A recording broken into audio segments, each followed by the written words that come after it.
तो स्वागत है आपका हमारे चैनल योगा एजुकेशन इंडिया में। विद्यार्थियों, आज हम समझेंगे महर्षि रमण के विषय में मुख्य मुख्य पॉइंटों को नोट भी करेंगे। और चलिए अब इनको समझते हैं कि ये आधुनिक काल के योगी हैं और आध्यात्मिक गुरु कहे गए हैं, विश्व प्रसिद्ध थे।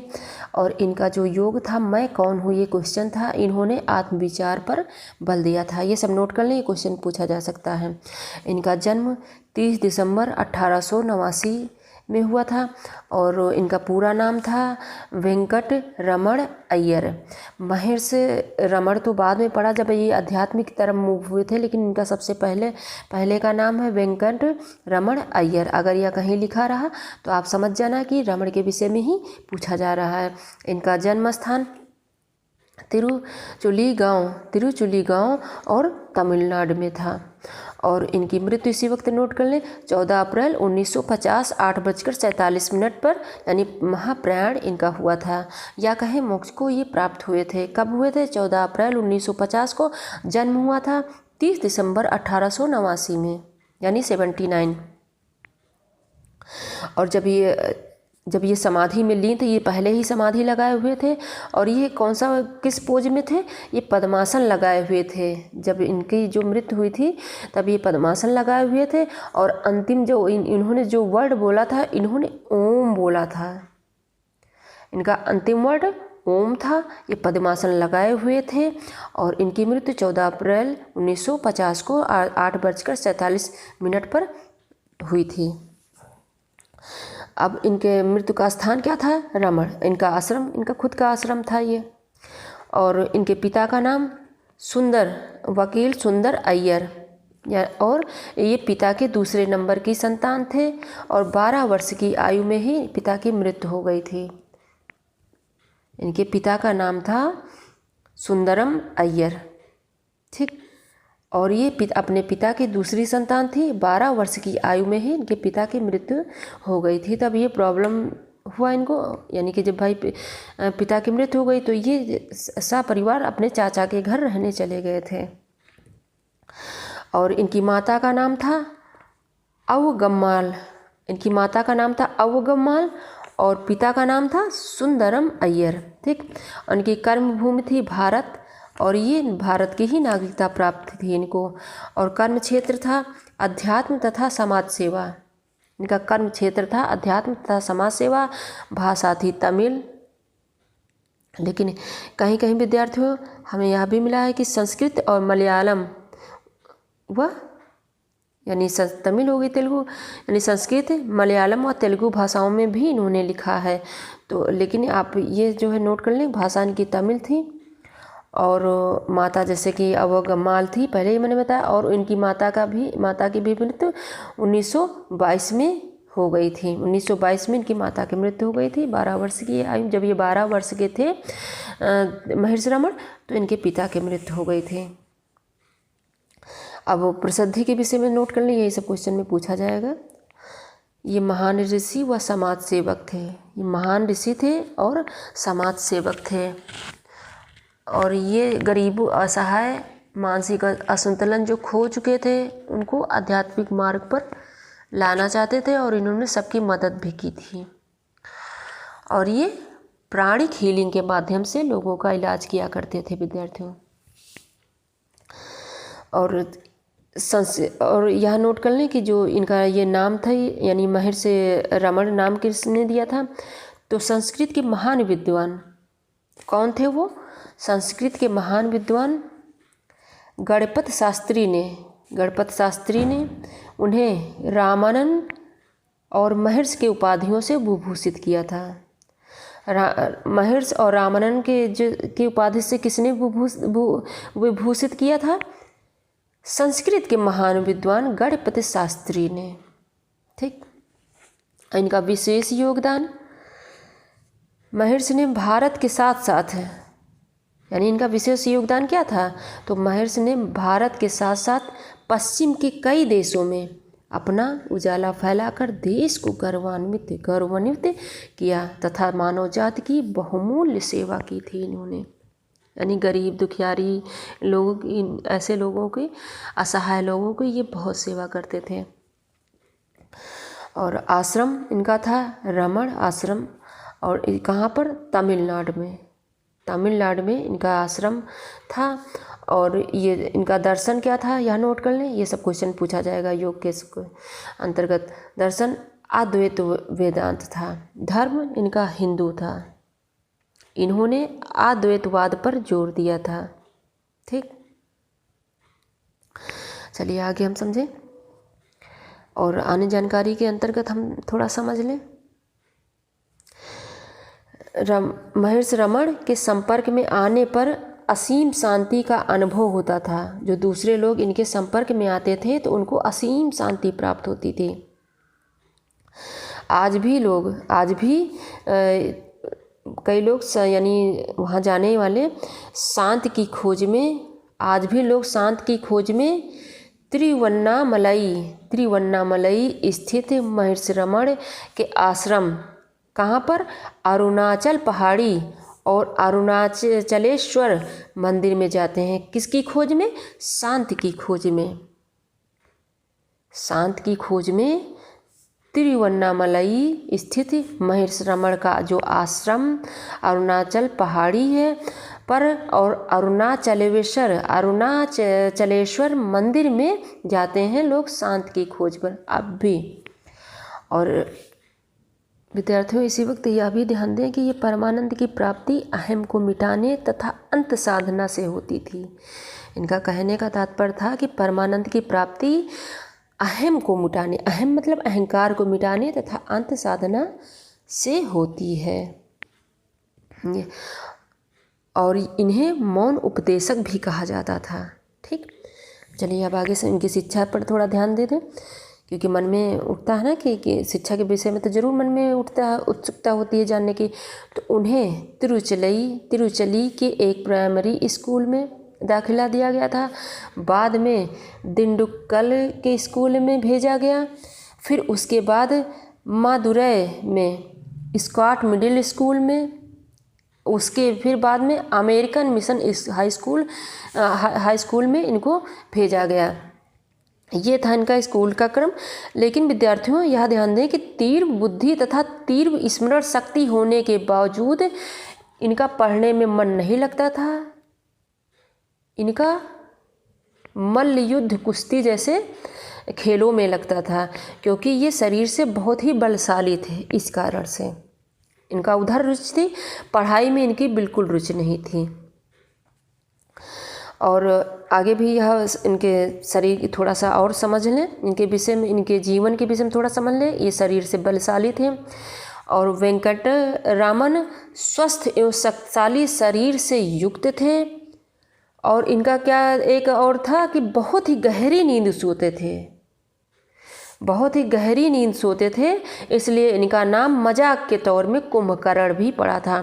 विद्यार्थियों इतनी गहरी नींद सोते थे कि ये इस तरह समझे कि जो इनके दुश्मन शक्तिशाली थे शरीर से, जो इनसे बदला, सामने भाई बदला ले नहीं सकते थे, तो जो बदला लेना चाहते थे इनसे, तो इतनी गहरी नींद में सोते थे कि इनको उठा के कहीं अलग लेकर लेटा देते और उनको वहाँ मारते पीटते। इनको ये जागते नहीं, इनको पता ही नहीं चलता था कि इनके साथ क्या हो गया। इतनी गहरी नींद में सोते थे ये तो इसीलिए इनका नाम कुंभकर्ण पड़ा था। तब ये वो जो है बदला ले पाते थे। जैसे बचपन में होता नहीं, थोड़ा बहुत इधर उधर टेंशनबाजी हो जाती, लोग झगड़ेलू स्वभाव के होते हैं, ये तब की बात है, बचपन की। और विद्यार्थियों फिर उसके बाद आगे मेन पॉइंट पर आते हैं। वो तो समझने के लिए मैंने आपको बता दिया था कि कुंभकर्ण नाम क्यों पड़ा था। इन्होंने 17 वर्ष की आयु में आध्यात्मिक इन्हें अनुभव हुआ। अनुभव कब हुआ? जब ये 63 यानी 63 शिव संतों से संबंधित एक धार्मिक पुस्तक पढ़ी थी। तो जो पुस्तक पढ़ी तो उसमें कई जो है संतों के जीवन परिचय था। तो जीवन परिचय उनका पढ़कर तो बहुत ही उनका मतलब मूव हो गए उधर। असल में इनके संस्कार में पहले ही था, संस्कार बीज में पहले विद्यमान था आध्यात्मिकता। लेकिन जब वो, और क्योंकि रुचि थी तभी उन्होंने उस पुस्तक को पढ़ी। फिर वो अचानक से उधर मूव हुए। फिर 17 वर्ष की आयु में इन्होंने आध्यात्मिक अनुभव इनको प्राप्त हुआ। आगे बताते हैं विद्यार्थियों कि मृत्यु का खुद से इन्होंने अनुभव किया। मृत्यु का खुद से अनुभव इस तरह इन्होंने किया कि घंटों सांस को रोक लेते थे, और इन्होंने केवल ऐसे अनुभव किया कि मृत्यु के बाद इन्हें केवल इनका खोजी स्वभाव था ना, इनका वर्ड ही यही था कि मैं कौन हूँ। उत्सुकता थी, वो जानना चाहते थे कि आखिर मैं कौन हूँ। इनका पूरा योग इसी पर पूरा विद्यमान है, आत्मविचार पर बल दिया। तो ये जानना चाहते थे कि आखिर मृत्यु के बाद क्या होता है, क्या नहीं होता। तो ऐसे ही ये जो है एक बार सांस को, और कई बार इन्होंने ऐसा किया होगा, लेकिन मैं एक घटना केवल बताती हूँ कि एक बार सांस को जो है इन्होंने रोक लिया कई घंटों तक रोक लिया, और इन्होंने महसूस किया मतलब आत्मा को महसूस किया। इनकी बॉडी बिल्कुल नहीं हिलती डुलती थी, पूरा मृत्यु शरीर की तरह ये हो गए थे, यानी 100 के समान अपने शरीर को इन्होंने बना लिया था। इतना इस तरह सांस इन्होंने, इतनी क्षमता थी उनके अंदर, और सांस को वो रोक लेते थे, इतना पावर था उनके पास। यानी इस तरह उन्होंने मृत्यु का खुद से अनुभव कर लिया, पहले ही अनुभव कर लिया, और मृत्यु का भय निकल गया। जब ये पहली बार इन्होंने ये अनुभव किया था, अपने चाचा के घर पर थे, तो वहीं पर उन्होंने पहली बार जब अनुभव किया था और 100 के समान अपने शरीर को बना लिया था, फिर उसी के बाद एकदम इनका जीवन परिवर्तित हो गया, एकदम से जीवन परिवर्तित हो गया। और तब क्या हुआ, उसी के बाद अहंकार समाप्त हो गया। अब ऐसा नहीं कि वो अहंकारी थे, लेकिन जो विभिन्न प्रकार के अहंकार होते नहीं, वो एकदम से समाप्त हो गया। जैसा कि इन्होंने कहा ही है कि परमानंद की प्राप्ति कैसे होगी, अहम को मिटाने तथा अंत साधना से होती है, ये इन्होंने बताया था। तो इनका अहंकार एकदम और ये साधु संत में बदल गए थे, ठीक। और अब वह पूर्ण ज्ञान के बाद विकसित ज्ञानी थे, क्योंकि उनको आत्मा से, एक हिसाब से समझ लो, उनका आत्मा से परिचय हो गया, और यहीं से उनका बदलाव हो गया एकदम से। फिर इसके बाद क्या हुआ, जीवन परिवर्तन और गृह त्याग दिया। जीवन परिवर्तन हो गया उनका, और घर को त्याग दिया। 17 वर्ष की आयु में व्यवहार इनका योगी की तरह हो गया, और एक दिन वो घर से निकल गए, अपने घर वालों को एक चिट्ठी लिखकर चले गए। उसमें उन्होंने क्या लिखा, यह देख लें कि मैं भगवान की खोज में उनके आदेशानुसार जा रहा हूँ। सिर्फ इतना लिखा कि मैं भगवान की खोज में उनके आदेशानुसार जा रहा हूँ, या लिखकर चले गए, और अरुणाचल की तरफ चल दिए। क्योंकि वहाँ की जब वो खबर सुनते थे, वहाँ से उनको आंतरिक लगाव था, प्रसन्न होते थे वहाँ खबर, तो उधर ही उन्होंने चल दिए। और फिर वहाँ जाकर गहन साधना की, और ये मौन धारण भी रखते थे, यानी उनको मौन उपदेशक भी कहा जाता है।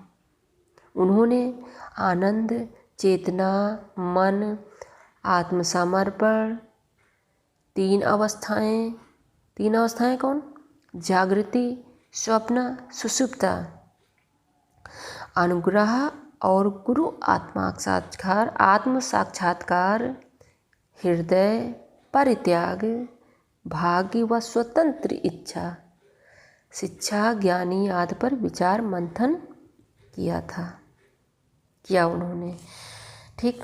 और 25 वर्षों तक विद्यार्थियों, 25 वर्षों तक घोर तप किया इन्होंने,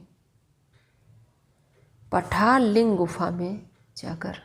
जबकि वहाँ पर समझ सकते हैं चींटी वगैरह सब बहुत कुछ थी वहाँ पर, छिपकली वगैरह सब, लेकिन इनको कोई डर नहीं था। इनके बाल बड़े बड़े हो गए थे, नाखून बड़े बड़े हो गए थे। इनकी माता भी इनसे मिलने आई थी वहाँ पर, लेकिन ये मौन ही थे। माता इनकी रोने लगी, उन्होंने इशारे से कहा कि जो हो रहा, मतलब महर्षि ने कहा जो हो रहा है अच्छा ही हो रहा है, कुल मिला के अपने माता को इन्होंने समझाया। कहने का मतलब उन्होंने अपने माता को समझाया कि आप टेंशन मत लीजिए, जो हो रहा अच्छा हो रहा है। और इनके मुख्य शिष्य श्री भगवान, और ये प्राणिक हीलिंग के माध्यम से इलाज किया करते थे दूसरों का। ठीक, और हमने इनके विषय में विद्यार्थियों मुख्य मुख्य पॉइंट को समझ लिया। और विद्यार्थियों इनका जैसे कि यहाँ से लेके विदेशों तक इनका जैसे विश्व गुरु बताया गया इनको, और यानी विश्व प्रसिद्ध बताया गया इनको, विश्व में पूरे विश्व में ये प्रसिद्ध थे।